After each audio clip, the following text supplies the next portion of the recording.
Chapter 6. Ahmad was treated at the camp hospital for his extensive injuries.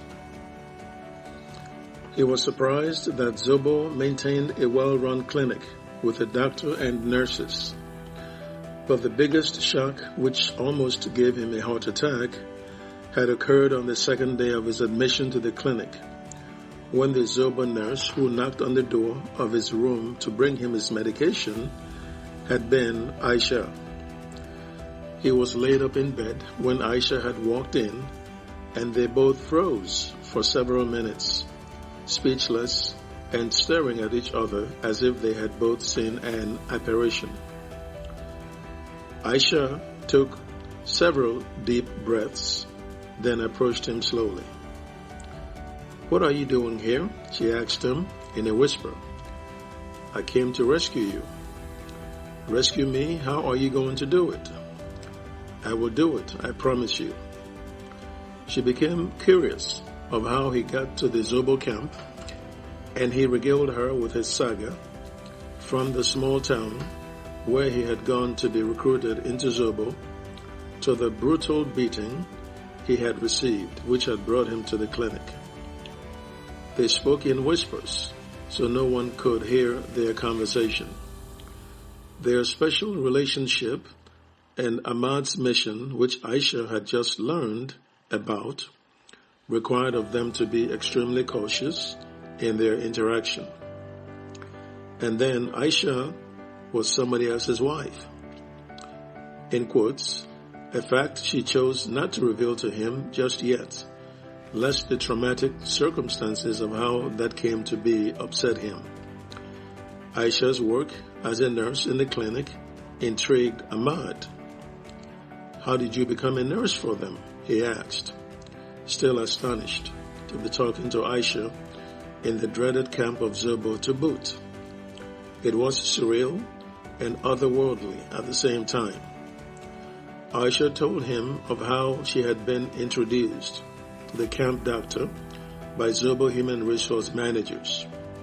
The doctor wanted women from among the captives who were good science students for training as nurses, and Aisha was one such student.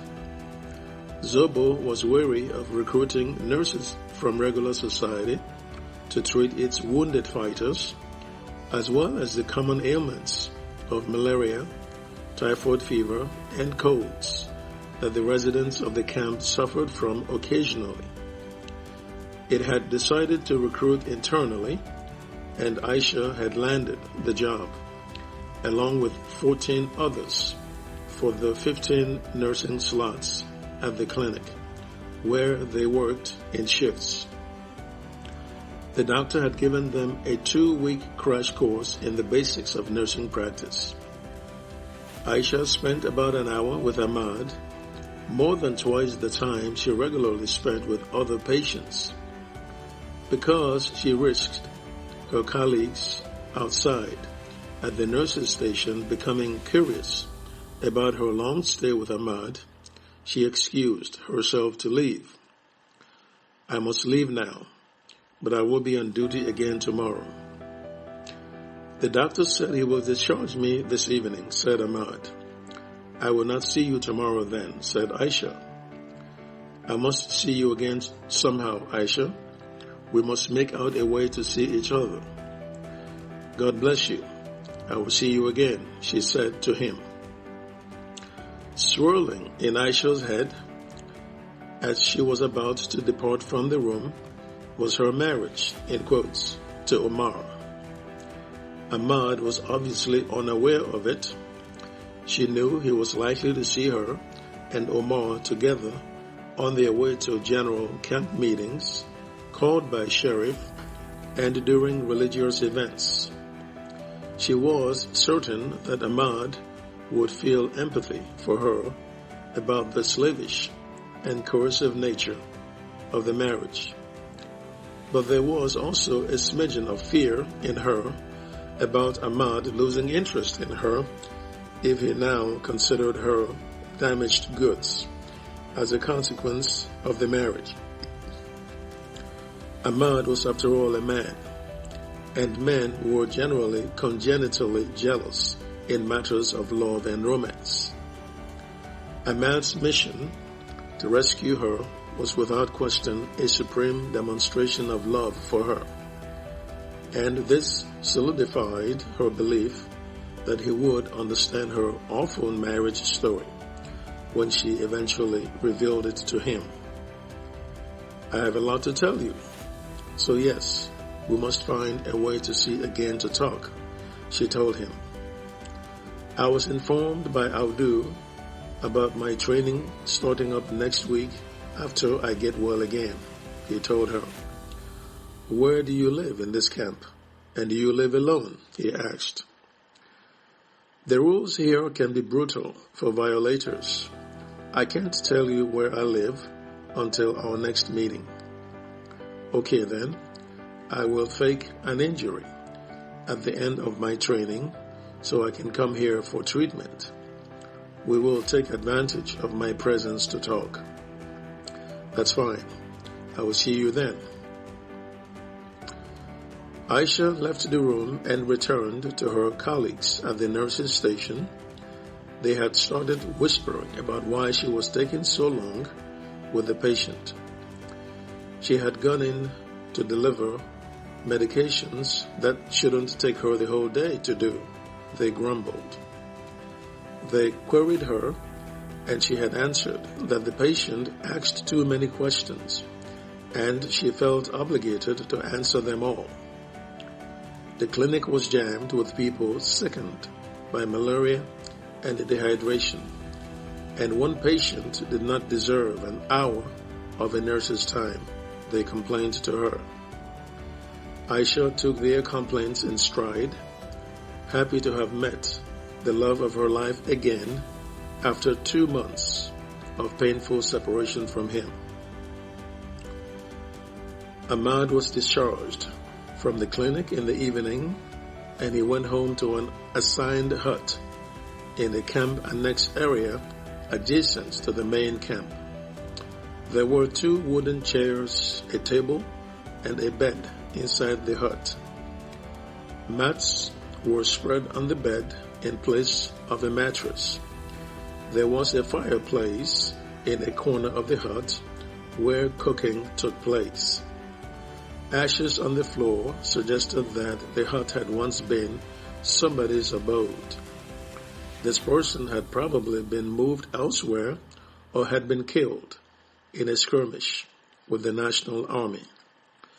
The hut was one of many in a section of land which housed the fighters of ZOBBO, and they shared a pit latrine. The hut-dwelling community, connected by footpaths, was going to be Ahmad's new neighborhood for the foreseeable future, until who knew when.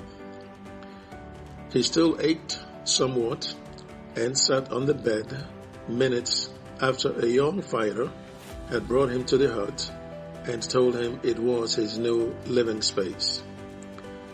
The fighter reminded Ahmad of his commander's order for him to be prepared to attend basic training the following week. Typical training for fighters of the ZOBBO organization was a 2-week affair, consisting of rigorous physical exercise, weapons handling, and guerrilla warfare tactics. Ahmad was once a soldier and had gone through this kind of training before, except for the guerrilla warfare component. The training should therefore be easy to sail through, he thought. But his focus, as he lay on the bed, was on Aisha and how he could quickly get her out of the camp to freedom in what could end up a spectacular success or a catastrophe. The second and final stage of Ahmad's plan was the riskiest. It was meant to be mostly surreptitious in execution, but there was also a chance of violence erupting. He was fearless about that, being a former soldier. Aisha could be traumatized by it, he thought, but he would shepherd her through it such that they would both come out of it unscathed as much as possible. Ahmad spent the rest of the day in the hut, musing and sleeping. He could not make any phone calls because he had handed his phone over to ZOBBO security, as was policy with newly admitted fighters. Much later and deep into the night, lonely but optimistic about his mission, he closed his eyes in sleep. Ahmad was several hours into a deep sleep when the loud sounds of rockets and anti-aircraft fire pierced through the stillness of the night and woke him up with a rapid heartbeat. The camp was under bombardment, and anti-aircraft fire was being directed at the attacking warplanes. This went on for a while. It was almost dawn when the attack had occurred, and the first streaks of light were just washing over the landscape. Ahmad looked out his tiny window the moment calmness had returned, and there was a large bomb crater several yards from his hut. He was lucky and had escaped from being hit, but occupants of several huts around him were not so lucky, as their dwellings had been smashed by rockets and many lay dead in the rubble. The bodies of the dead fighters were later removed and buried. Ahmad was in a team of several fighters that sifted through the rubble to pull survivors out. It was difficult work which lasted for hours. Ahmad and the rest of the team had halted work temporarily by midday to eat lunch. They filed into a large cooking and dining area in the camp. Ahmad observed a shocking sight upon setting foot inside. Aisha and a heavily bearded man were sitting together at a table. Aisha got up and walked over to the food service area, where she made a large plate. She returned to sit next to the man, and they began to eat from the plate. Ahmad was confused at what he had just observed, and he became instantly jealous. Aisha had not seen him yet at this point. The man was definitely a fighter because there was an AK-47 on the table that seemed to belong to him. A number of questions formed in Ahmad's suspicious mind. Who was that man? Where was Aisha with him? What was Aisha up to? Might Aisha have moved on from her harrowing experience to now love somebody else? Ahmad now felt that his trouble-laden mission, which almost got him killed by a firing squad, had all been in vain. He gritted his teeth. He was hungry when he had walked into the place, but his appetite was killed by the guilt he suddenly felt from seeing Aisha with another man. He turned around and left. Aisha caught a glimpse of his back just before he left the room. Ahmad returned to his hut with pain in his heart. Why would the woman he loved and had gone through much tribulation for do this to him? He fumed. He was angry, but when he calmed down, several minutes later, he allowed the possibility that Aisha could have been pressured into the relationship, assuming he had one going on with this man. After all, Aisha was at the camp against her will. He recalled that Aisha had told him during their reunion at the clinic that she had a lot to tell him, and he had told her that he would fake an injury in order to be brought back to the clinic for them to continue where they had left off. Aisha thought the man in the dining area she had seen and suspected to be Ahmad would return, but he did not. Several days later, Omar informed Aisha of an operation he had been assigned to lead in another state, about 10 hours away, and he would be gone for 1 week. His absence would be a great opportunity for Aisha to find and visit with Ahmad, she thought. Aisha felt liberated on the day Omar had left home, for it was all but certain that she would see Ahmad without the fear of Omar being around. It was now or never, but where to find Ahmad was a great challenge she did not know how to crack. Then an encounter at the clinic with a young fighter named Qasim came to mind. Qasim was an amiable young man whose disposition contrasted with his work as a ZOBBO fighter. He had once been wounded in battle and had been brought to the clinic where Aisha treated him for shrapnel wounds.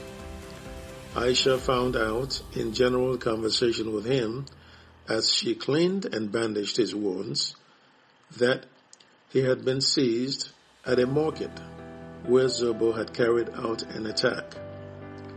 Qasim was a Christian and was named John, but ZOBBO forcibly converted him to the Islamic religion and brainwashed him to believe in ZOBBO's struggle. He was in his second year with ZOBBO when Aisha had met him at the clinic. Because Qasim was affable, talkative, and funny, Aisha had developed a platonic affinity with him. Qasim returned to the clinic a week later to be treated for malaria. He was his talkative self when he told Aisha about his recent rotation to the main gate into the camp as a security guard. This conversation had occurred days ago as Aisha now looked out the window of the hut into the blinding darkness and contemplated how she could see Ahmad while Omar was gone. The night was foreboding and black, and stepping into that kind of night in search of Ahmad was fraught with danger. She could be mistakenly shot by security, and she could also be bitten by a snake. She reasoned that Qasim could help her find Ahmad. Aisha, wearing a burqa, the dress code for women in the camp, and a veil which covered half of her face, bravely stepped into the night in search of Ahmad. Her plan was to trek to the 100-yard distance from her hut to the gate, where Qasim was on duty, and to ask for his help in finding Ahmad. For Qasim would probably have knowledge of Ahmad's location by virtue of his security guard duties and vetting who entered and exited the camp. It was a gamble with no guarantee of success, but she was determined to try.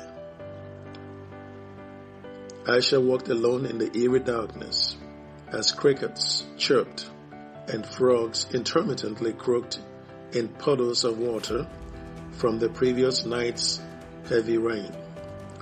She had picked up a sweat by the time she reached the gate where Qasim and 10 other men were startled to see her. All except for Qasim were agitated and aggressively questioned her and where she was going that late at night. Qasim, who knew Aisha, was able to calm his colleagues and pull Aisha aside to investigate further. "Where are you going?" he asked her. "It's a long story," she told him, "but I will be brief about it and hope you can help me." For the next 10 minutes, Aisha told him a forged story about Ahmad, who she claimed was her brother. He had been kidnapped by ZOBBO operatives and brought to the camp. Ahmad had been brought in a little more than a week ago, and she had treated him for injuries inflicted on him. She did not know his location in the camp, and she wanted to visit with him to make sure that he was okay. Would Kasim help her to locate Ahmad? Kasim was touched by Aisha's story and was empathetic because the story was similar to what had happened to him. He asked for Ahmad's description, but Kasim could not recall anyone he had recently seen who matched the characteristics Aisha provided. When I saw him at the clinic, he told me that he was severely beaten up the day he was brought in here. Have you heard any story like that? Aisha asked. Aisha's clarification reminded Kasim of the beating incident, for he had witnessed it from the guard's house at the gate. Is that man your brother? He asked. Yes, he is. He is tall. Am I correct? Yes, that's him. I know who you are referring to now. I know where he is, and I will take you to him. Kasim had uncannily been the young fighter who had showed Ahmad the hut he would live in. Abdu was his commander, and so Kasim was familiar with Ahmad's story, but not from the perspective of Aisha, who had fibbed her story for obvious reasons of concealment of her true motivation for wanting to see Ahmad. Follow me, Kasim directed. End of chapter 6.